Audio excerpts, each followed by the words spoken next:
Post office GDS ग्रामीण डाकसेवक भरती 2025 महाराष्ट्र। नमस्कार विद्यार्थी मित्रांनो, तुमच्यासाठी अतिशय आनंदाची बातमी घेऊन आलाय। पोस्ट ऑफिस जीडीएस ग्रामीण डाकसेवकची नवीन भरती निघत आहे आणि जागांचा जर आपण विचार केला तर जवळपास 20 ते 30 हजार प्लस जागांसाठी ही भरती निघत आहे आणि या भरतीमध्ये शिक्षण फक्त 10वी पास लागते। महाराष्ट्रातील आपण कोणत्याही जिल्ह्यातले असाल तर मुला मुलींना फॉर्म भरता येणार आहे पोस्ट ऑफिस जीडीएस ग्रामीण डाकसेवक भरतीमध्ये। आणि पोस्ट ऑफिस जीडीएस ग्रामीण डाकसेवक भरतीमध्ये सिलेक्शन होण्याचे जास्त चान्स आहे। मी तुम्हाला असं कोण सांगू राहिलो तर या भरतीमध्ये कोणताही पेपर नाही होत, एक लक्षात ठेवा। त्याचबरोबर कोणताही यामध्ये इंटरव्ह्यू नाही आहे, कोणते उंचीची काही यामध्ये अट नाही, कोणतेही यामध्ये ग्राउंड नाही आहे, कोणते फिजिकल नाही आहे। तर आपल्या यामध्ये जे सिलेक्शन होणार आहे 10वीच्या पर्सेंटेजवर आपल्या या ठिकाणी पोस्ट ऑफिस जीडीएस ग्रामीण डाकसेवकमध्ये सिलेक्शन होणार आहे, एक लक्षात ठेवा। तर भरपूर विद्यार्थ्यांच्या वारंवार एकच कमेंट होती की सर पोस्ट ऑफिस जीडीएस ग्रामीण डाकसेवकची भरती कधी निघणार आहे, याबद्दल एक व्हिडिओ बनवा। तर मी तुम्हाला याबद्दल सुद्धा तुम्हाला माहिती सांगणार आहे। आणि यामध्ये जर आपलं सिलेक्शन झालं तर पगार सुद्धा आपल्याला जवळपास या ठिकाणी 12,000 ते 29,000 पर्यंत पगार भेटणार आहे। 10,000 ते 24,000 पर्यंत आपल्याला यामध्ये पगार भेटणार आहे। तर या भरतीची संपूर्ण निवड प्रक्रिया, वयोमर्यादा, फी वगैरे संपूर्ण माहिती तुम्हाला सांगणार आहे। आजचा व्हिडिओ खूप महत्त्वाचा होणार आहे, व्हिडिओ शेवटपर्यंत बघा आणि व्हिडिओला आताच लाईक करा। नमस्कार विद्यार्थी मित्रांनो, माझी नोकरी कॉर्नर यूट्यूब चॅनलवर मी गोपाल वानखेडे तुमचं सर्वांचं सहर्ष स्वागत करतो। तर मित्रांनो, व्हिडिओचा थंबनेल बघून तुमच्या लक्षात आलं असेल की आपला व्हिडिओ कोणत्या टॉपिकवर होणार आहे।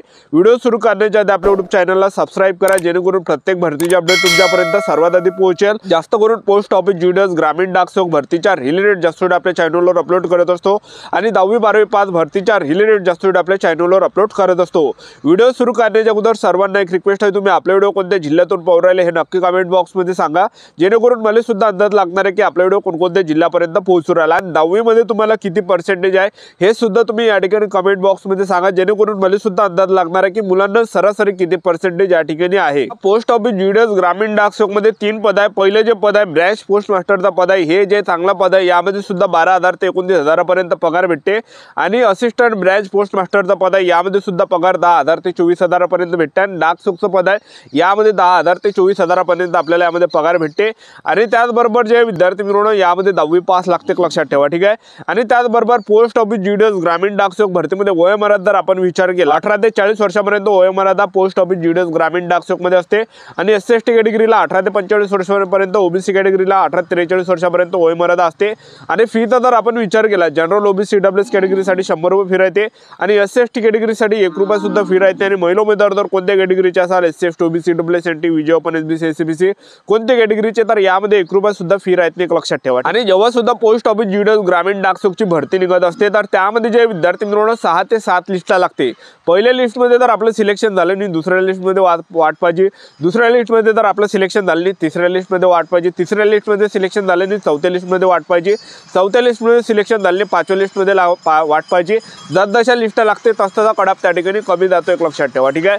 तर पहा विद्यार्थी मित्रांनो, पोस्ट ऑफिस जीडीएस ग्रामीण डाकसेवक भरतीबद्दल जे एक अपडेट या ठिकाणी आला आहे तर तुम्ही या ठिकाणी स्क्रीनवर बघू शकता या ठिकाणी। तर हे काही अपडेट या ठिकाणी आला आहे तर तुम्ही बघू शकता या ठिकाणी डाक भवन, संसद मार्ग, all the chief post master general, त्याचबरोबर द जनरल मॅनेजर, त्याचबरोबर बेंगलुरू बघू शकता तुम्ही। सब्जेक्ट बघू शकता या ठिकाणी विषय, तर विषय जो आहे GDS rule 3 open, GDS rule 3 online transfer cycle October 2025 schedule of activities, ठीक आहे। तर त्याचबरोबर सर मॅडम या ठिकाणी दिलेला आहे, लक्षात ठेवा, ठीक आहे। तर याचा काय अर्थ आहे तर ते मी तुम्हाला या ठिकाणी वाचून देतो। पहिलं जे कळवा आहे तर पहा विषय जीडीएस नियम 3 ऑनलाईन हस्तांतरण सायकल ऑक्टोबर 2025 उपक्रमाचे वेळापत्रक या ठिकाणी आलं आहे। त्याचबरोबर तुम्ही बघू शकता with the roll out of IT 2.0 the online portal for transfer of GDS under limited transfer facilities rule 3 shall be open for submitting applications by GDS and processing by the divisions 21 October 2025 the schedule of different activities would be as follows. तर याचा काय अर्थ आहे की IT 2.0 अंमलबजावणीसह मर्यादित हस्तांतरण सुविधा नियम 3 अंतर्गत जीडीएस हस्तांतरणासाठी ऑनलाईन पोर्टल जीडीएस द्वारे अर्ज सादर करण्यासाठी आणि विभागाद्वारे प्रक्रिया करण्यासाठी 21 ऑक्टोबर 2025 पासून खुले केले जाईल। विविध उपक्रमांचे वेळापत्रक खालीलप्रमाणे असेल। तर हे काही म्हणणे या ठिकाणी आहे। त्यानंतर तुम्ही बघू शकता पहिलं जे या ठिकाणी तुम्हाला दिसत असेल हा बॉक्स मध्ये या ठिकाणी तारखा वगैरे दिलेले आहे। ऍक्टिव्हिटीज टाइमलाइन तुम्ही बघू शकता या ठिकाणी। Vacancy updation by divisional unit हे 21 ते 27 ऑक्टोबर 2025 आणि वॅकन्सी अप्रूव्हल बाय सायकल तर 28 ते 30 October 2025। Online registration and submission of application by the GDS applicant seeking transfer change in GDS data in HRMS if यानी तर हे 3 ते 12 November 2025. Online time modification in application already तर हे 13 ते 15 November. त्याचबरोबर verification of online application by division तर 17 ते 21 नोव्हेंबर आणि ऑनलाईन लिस्ट ट्रान्सफर अप्रोर तर हे 26 नोव्हेंबर आणि सबमिशन ऑफ कॅन्सलेशन रिक्वेस्ट तर हे 27 ते 1 डिसेंबर आणि date of issue of final relieving order by the divisional unit तर हे 3 डिसेंबर आणि final date of relieving of GDS तर हे 15 डिसेंबर 2025. तर याचं म्हणणं काय आहे की पहिलं जे आहे या ठिकाणी विभाग युनिटद्वारे रिक्त पदांचे अद्ययावतन हे 21 ते 27 ऑक्टोबर 2025 पर्यंत देण्यात येणार आहे. त्यानंतर मंडळाद्वारे रिक्त जागा मंजूर जे असणार आहे 28 ते 30 ऑक्टोबर 2025. HRMS मधील GDS डाटामध्ये हस्तांतरण आणि बदल करू इच्छिणाऱ्या GDS अर्जदारांकडून ऑनलाईन नोंदणी हे 3 ते 12 नोव्हेंबर 2025. उमेदवाराने आधीच सादर केलेल्या अर्जामध्ये एक वेळ सुधारणा पर्याय पसंती बदलण्यापुरती मर्यादा 13 ते 15 नोव्हेंबर 2025 आणि विभागाकडून ऑनलाईन अर्जाची पडताळणी 17 ते 21 नोव्हेंबर 2025 आणि बदलल्याची ऑनलाईन यादी मंजूर 26 नोव्हेंबर 2025 आणि रद्द करण्याची विनंती जर असेल तर ते सादर करणे 27 ते 1 डिसेंबर 2025. विभाग युनिट्सनी अंतिम सवलत आदेश जारी केल्याची तारीख 3 डिसेंबर 2025 आणि GDS मधून मुक्तता मानण्यात आलेली मुक्तता करण्याची अंतिम तारीख 15 डिसेंबर 2025. तर हे काही या ठिकाणी त्या पत्रकात या ठिकाणी लिहिलेलं आहे, लक्षात ठेवा. तर हे काही सर्व जे प्रोसेसिंग आहे तर हे जे विद्यार्थी मित्रांनो डिसेंबर महिन्यापर्यंत ही प्रोसेसिंग या ठिकाणी चालणार आहे. नवीन जी पोस्ट ऑफिस GDS ग्रामीण डाकसेवकची जी भरती आहे आता ही कधीपर्यंत निघणार असे भरपूर विद्यार्थ्यांचे वारंवार एकच कमेंट होते. तर पहा विद्यार्थी मित्रांनो जानेवारी 2026 मध्ये जे पोस्ट ऑफिस GDS ग्रामीण डाकसेवकची नवीन भरती निघणार आहे.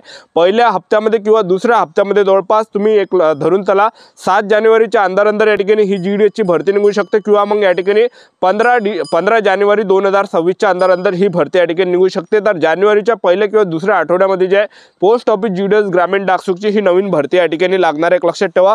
तर आपल्याला या ठिकाणी संयम या ठिकाणी ठेवायचा आहे, लक्षात ठेवा. तर नवीन जी पोस्ट ऑफिस GDS ग्रामीण डाकसेवकची जी भरती निघणार आहे 2026 मध्ये ज्या पहिल्या किंवा दुसऱ्या आठवड्यामध्ये तुम्हाला ही भरती या ठिकाणी पाहायला भेटणार आहे.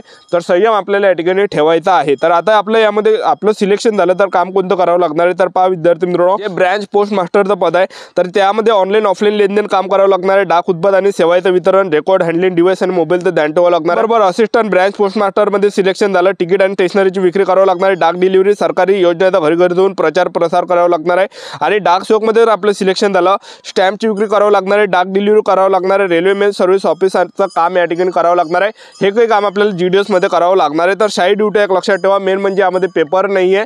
त्याचबरोबर कोणताही आपला पेपर नाही होणार आहे. डायरेक्ट आपल्या 10वीच्या पर्सेंटेजवर सिलेक्शन होणार आहे आणि सेंट्रल गव्हर्नमेंट जॉब आहे पोस्ट ऑफिस GDS ग्रामीण डाकसेवकची. ठीक आहे तर आपल्या YouTube चॅनल सबस्क्राईब करून ठेवा, व्हिडिओ अपडेट देत राहणार. आजच्या व्हिडिओचा थांबतो. भेटूया नेक्स्ट व्हिडिओमध्ये. जय हिंद.